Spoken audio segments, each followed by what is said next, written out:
Hello beautiful souls, Radhe Radhe आप सभी को। अगर आपका सन मून राइजिंग वर्गो है तो ये रीडिंग आपके लिए है। आइए देखते हैं 16 से 31 अगस्त तक यूनिवर्स आपको क्या एनर्जीज दे रहे हैं आने वाले समय के लिए और आपके लिए क्या गाइडेंस है।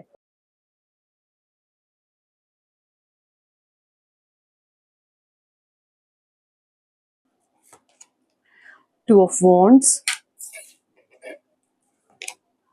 Two of cups,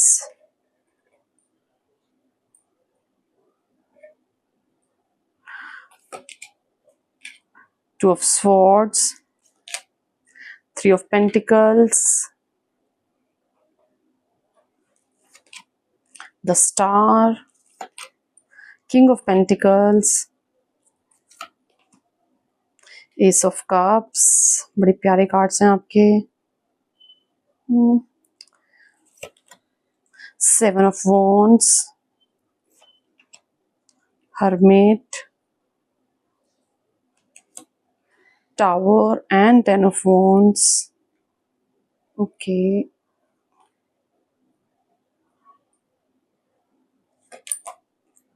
10 of swords, wheel of fortune, 4 of wands. Bottom of the deck की एनर्जी है S of pentacles. Let's see आपके स्पिरिट गाइड आपको क्या मैसेज देना चाहते हैं। वर्क को embrace the moment, okay, trust, और ये मुझे लग ही रहा था, and breathe. Bottom of the deck की एनर्जी है केयर गिवर। वर्गो, जो आपकी ओवरऑल एनर्जी रहेगी इस 16 से 31 अगस्त तक, ये इस टाइम पे भी ना वर्गो आप किसी प्रोजेक्ट पे काम कर रहे हो। देयर इज अ पॉसिबिलिटी कुछ प्लान कर रहे हो। कोई प्रोजेक्ट हो सकता है, नई जॉब का सर्च हो सकता है, प्रमोशन के लिए अप्लाई करना हो सकता है। बेसिकली आपका ध्यान आपका पूरा अपने करियर पे है, अपनी स्किल को एनहेंस करने पे है। हो सकता है आप अपने प्रोजेक्ट के लिए नई टीम देख रहे हो, आपका ध्यान उस पर है। तो ये चीज़ें आपकी हो रही हैं इस टाइम पे, और ये पूरी प्लानिंग चल रही है आपकी। क्या करना है, कैसे लेके जाना है, इसको वर्ल्ड वाइड कैसे लेना है, ये सब प्लानिंग आप कर रहे हैं और आप करेंगे। ये पूरा एग्जीक्यूशन भी करेंगे। ओवरऑल सिर्फ प्लानिंग नहीं होगी, प्लानिंग के बाद इसमें एग्जीक्यूशन भी होगा। जिन भी चीज़ों को लेके आपको ये लग रहा था ना अपने काम को लेके कि मैं डिसीजन ले पा रहा हूँ, मुझे रास्ते नहीं मिल रहे, रास्ते बंद दिखाई दे रहे हैं, ये आपको उन चीज़ों के रास्ते मिलने शुरू हो जाएंगे। आपके सामने ना ऑप्शंस आने स्टार्ट हो जाएंगी आने वाले 16 से 31 तारीख तक। आप अगर आप जॉब के लिए अप्लाई कर रहे हैं तो आपको नई कंपनीज, नए प्लेसमेंट्स आपको रीच आउट करेंगे। अगर आप नए प्रोजेक्ट पे काम कर रहे हैं तो आपको नई टीम मिल सकती है, नए लोग मिल सकते हैं। ऑफिस में अगर आपको ज़रूरत है किसी चीज़ की, नए लोगों की, और आपको रास्ते नहीं मिल रहे या आपको कोई क्रिएटिव आइडिया नहीं आ रहा, आप बड़े ऐसे हो रहे हो कि मुझे आगे कुछ समझ ही नहीं आ रहा मैं क्या करूं, तो आगे 16 से 31 अगस्त तक आपको वो आइडियाज आएंगे, वो कि आपको नेक्स्ट क्या करना है। आपकी क्रिएटिविटी एनहेंस होगी, आपको अपने काम को कैसे आगे लेके जाना है, ये चीजें आपकी होंगी। और इतना ही नहीं, ये नहीं है कि मैं सिर्फ कि जॉब मिल रही है तो नई जॉब मिल रही है। ये ना एक अच्छे फ्रूटफुल रिजल्ट्स हैं। ये ये हल्का काम नहीं है। हल्का काम इन द सेंस ठीक है काम मिल गया हो गया, नहीं। ये जो भी काम, जिस भी काम पे आप लगे हुए हो, इसमें आपके जो फाइनेंशियल रिजल्ट है और जो इमोशनल एस्पेक्ट का रिजल्ट है, ये बहुत अच्छा होगा। आप इमोशनली भी सेटिस्फाइड फील करोगे और आप फाइनेंशियली भी अबंडेंट फील करोगे का मतलब ये है क्योंकि आपके पास होंगे इस टाइम पे। आप फील आपका इसलिए आएगा, आपके काम से रिलेटेड ना कोई विश पूरी हो सकती है। कि मेरा ये काम है और इससे रिलेटेड मुझे कुछ करना था, मुझे कुछ चाहिए था, तो वो कोई ऐसी विश है आपकी जिस पे आपने बहुत लंबे समय तक फेथ बना के रखा हुआ था और बहुत पीछे का है। ये रीसेंट का नहीं है कि मैं कहूँ कि रीसेंट की एनर्जी है कि आप अभी जैसे कोई विश कर रहे थे और आपको अचानक से मिली। नो, इस काम के लिए आपने बहुत पेशेंस रखे हैं, बहुत ट्रस्ट रखा है ईश्वर के ऊपर, और फिर अपने काम को करते चले गए हो, तो आपको आपके पेशेंस का रिजल्ट मिलेगा। दूसरी चीज़ फाइनेंसेस अगर मैं देखूँ तो आपके फाइनेंसेस बहुत इम्प्रूव होंगे। एक ऐसी ग्राउंडिंग एनर्जी आएगी आपके पास कि आप कहते हैं ना कि आपका मन ऐसे करेगा मैं ये भी खरीद लूँ, मैं ये भी खरीद लूँ, मैं ये भी खरीद लूँ, या मैं ऐसी एनर्जी कि मैं अब कुछ भी खरीद सकता हूँ। वो हर किसी का फाइनेंशियल स्टेटस अपना अलग-अलग है। बट आपका माइंड ऐसा होगा कि हाँ, मैं कुछ भी खरीद सकता हूँ, अब मुझे खरीदने की कोई ऐसी टेंशन नहीं है। अगर आपने कहीं किसी प्रोजेक्ट में अप्लाई किया था ना, जैसे मैंने कहीं डॉक्यूमेंट रिलेटेड, मान लो आपने पीपीटी बनाई और पीपीटी कहीं सेंड की है, या कोई भी ऐसा डॉक्यूमेंट रिलेटेड काम है आपका, वो जो पेंडिंग चल रहा था, वो पूरा हो सकता है। समथिंग रिलेटेड टू डॉक्यूमेंट जिस पे आपने कम से कम 11 हफ्तों से या 11 महीनों से काम कर रहे हो आप। ये पॉसिबल है जो आपका पॉसिबल होगा। एक तो ये यूनियन है आपकी आपके काम के साथ यूनियन। दूसरी आपकी क्या यूनियन है, आपका जो ध्यान है वो इस टाइम पूरी तरह से काम पे है। तो आप ऐसे कह रहे हो मुझे लव लाइफ पे ध्यान नहीं देना, और आपने अपने आप को ना ये पूरा काम किया है अपने ऊपर। जो भी आपने अपने करियर में अपने आप को फ़ोकस्ड करना, अपने पे काम करना, ये किया है।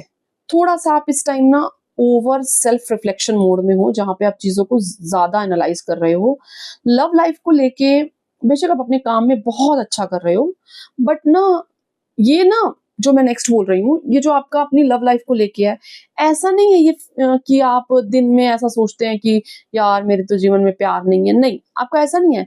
ये ना आप डीप डाउन महसूस करते हैं, और ये बात कोई जानता नहीं है। बहुत कम, बहुत रेयर लोग होंगे जो इस बात को जानते होंगे, जहाँ आप ये महसूस करते हैं कि वो अकेलापन, कि मेरी लाइफ में वो यूनियन पॉसिबल है भी या नहीं है।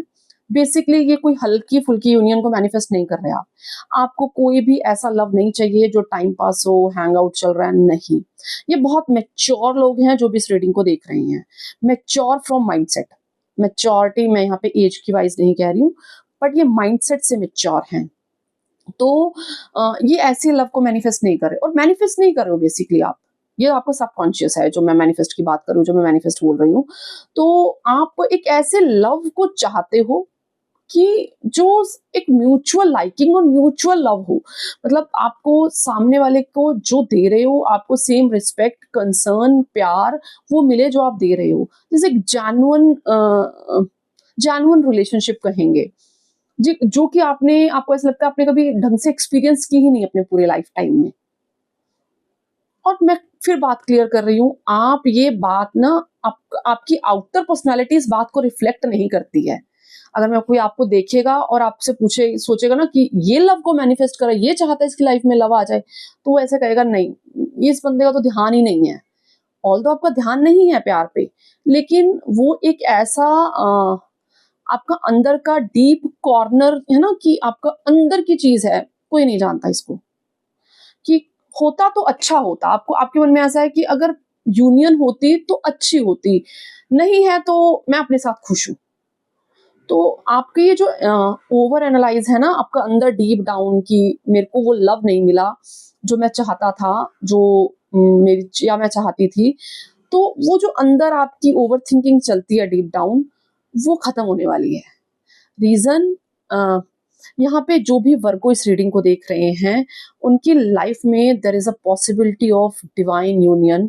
मैं कभी ये शब्द यूज़ नहीं करती हूँ, नेवर एवर, ना मैं कभी सोलमेट, ना twin flame, I never used these words, but मैं एक वर्ड यूज़ कर रही हूँ आपके लिए, there is a possibility of divine union. अगर कोई इंसान आपकी लाइफ में, चाहे वो अरेंज प्रपोज़ल पे ही क्यों नहीं आता, हो सकता है आपका मन ऐसा करेगा कि नहीं मुझे नहीं देखना, मेरा तो प्यार पे से भरोसा नहीं है, मुझे तो ना पहले उस इंसान को समझना है और बाद में उस शादी वाले प्रोसेस पे जाना है। तो एक एडवाइस रहेगी आपके लिए, आपको ये नहीं कहा जा रहा कि आप एकदम से शादी वाले प्रोसेस में चले जाओ या फिर उसमें चले जाओ, but give yourself some time with this man और वुमन, कि आप एक बार समय तो दो उसको। एक बार just go with the flow वाली एनर्जी में टैप इन तो करो। और ये जो मैं बता रही हूँ ना यूनियन वाला, लव वाला, आपको ना सुन के हैरानी हो रही होगी, नहीं, ये मुझे नहीं लग रहा पॉसिबल होगा। मैं बहुत श्योर हूँ, और वो जो भी इस रीडिंग को देख रहा है ना, उसको ना ये चीज़ ऐसा लग रहा होगा कि मेरी लाइफ में नहीं आ सकता भाई, दूर दूर दूर तक कोई चांस नहीं है, और ये अनएक्सपेक्टेड होगा। ये अनएक्सपेक्टेड होगा, आप एकदम से सरप्राइज्ड हो जाओगे। क्यों हो रहा है? ये आपने जो अपने कंधों पे इतना बड़ा भार ले रखा है ना, सब कुछ अपने कंधों के ऊपर जमा कर रखा है कि नहीं मेरी ज़िम्मेदारी, ये भी मुझे करना है, वो भी मुझे करना है, ये भी मुझे करना है। तो यूनिवर्स अब आपका चाहता है कि जैसे आप लोगों का ध्यान रखते हो ना, अब आपका ध्यान रखने के लिए भी कोई बंदा भेजा जा रहा है, बंदी भेजी जा रही है। तो अगर ऐसा कोई प्रपोज़ल आता है, आई एम नॉट सेइंग कि आप उसको येस कहो, नो कहो, it's totally up to you, your choice. जब just give yourself some time, इस बंदे के साथ, इस बंदी के साथ अपने आप को थोड़ा-सा समय दो और अपने आप को इतना कहो कि I am just going with the flow and the rest is your choice. आपकी अपनी मर्ज़ी है, आप इसके साथ क्या करना चाहें, क्या ना करना चाहें। बट डिवाइन यूनियन पॉसिबल है जो आ रही है। वर्गो, ये आपकी रीडिंग थी, होप आपके साथ रेजोनेट करे, और अगर आपके साथ रेजोनेट करती है तो लाइक करना, कमेंट करना एंड शेयर करना। जय श्री राधे।